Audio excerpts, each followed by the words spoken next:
Under root base square plus perpendicular का square, क्या बोलते हैं इसको, पाइथागोरस थ्योरम बोलते हैं, सबको पता ही है अच्छी तरीके से, ठीक है।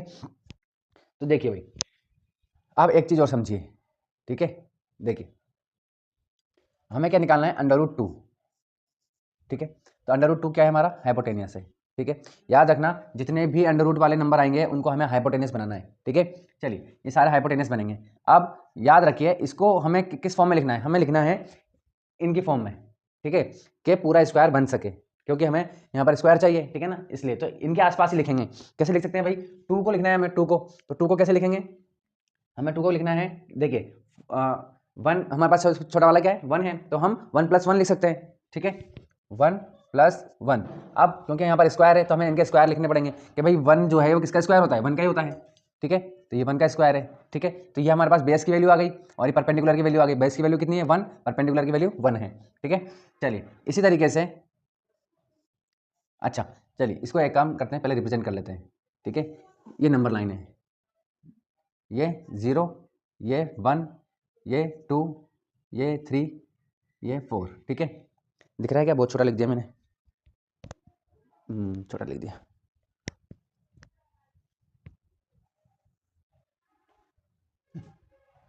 देखिए 0, 1, 2, 3 और ये 4। अब देखिए मैं तो बोर्ड पे बना रहा हूँ इसलिए ये मैं मेजर करके नहीं बना रहा हूँ, लेकिन जब आप कॉपी पे बनाओगे तब आप क्या करोगे, मेजर करके बनाओगे इनको, ठीक है ना। या तो 1 सेंटीमीटर लोगे, 1 सेंटीमीटर छोटा पड़ता है, तो आप 1 इंच का ले सकते हो, आपके स्केल में 1 इंच का भी होता है, ठीक है ना।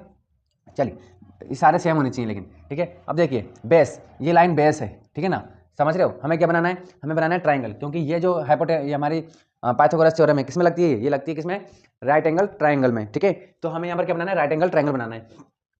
तो राइट एंगल ट्राइंगल कैसे बनेगा, बेस कितना है हमारे पास, 1 है, तो ये यहाँ से लेके यहाँ तक की वैल्यू कितनी हो गई भाई, ये 1 हो गई, ठीक है, 1 डिस्टेंस हो गई। परपेंडिकुलर कितना है, 1, तो इसके ऊपर परपेंडिकुलर खींच देंगे एकदम, इस तरीके से सीधी लाइन खींच देंगे। आप स्केल से खींच देना एकदम, स्केल से या वो जो हमारा डी आता है उससे खींच देना, ठीक है। और तो जब आप इसको ये इस तरीके से मिलाओगे तो ये वाली लाइन कितनी आ गई हमारे पास, अंडर रूट 2 आ गई, ठीक है। कैसे आ गई भाई, देखो ये परपेंडिकुलर 1, बेस 1, ठीक है। चलिए हाइपोटेनस की वैल्यू फाइंड करनी है हमें, तो क्या हो जाएगी, हाइपोटेनस की वैल्यू फाइंड करनी, बेस कितने आए, 1, ठीक है। तो ये 1 का स्क्वायर प्लस परपेंडिकुलर कितना है, 1, तो 1 का स्क्वायर, 1 का स्क्वायर 1 होता है, ठीक है। इसका भी स्क्वायर 1 होता है, तो ये हाइपोटेनस कितना आ गया हमारे पास, रूट 2 आ गया, तो इसकी वैल्यू कितनी आ गई, रूट 2 आ गई, ठीक है। अब देखो, अब एक बात बताओ कि हमें ये जो रूट 2 है ये हमें नंबर लाइन पर लेकर के आना है, कहाँ पर लेकर आना है, नंबर लाइन पर, ना कि इधर, ठीक है। ये तो इधर जा रहा है, ठीक है, हमें तो नंबर लाइन पर लेकर के आना है। तो अगर हम कंपास लें, कंपास लेकर के इस तरीके से यहाँ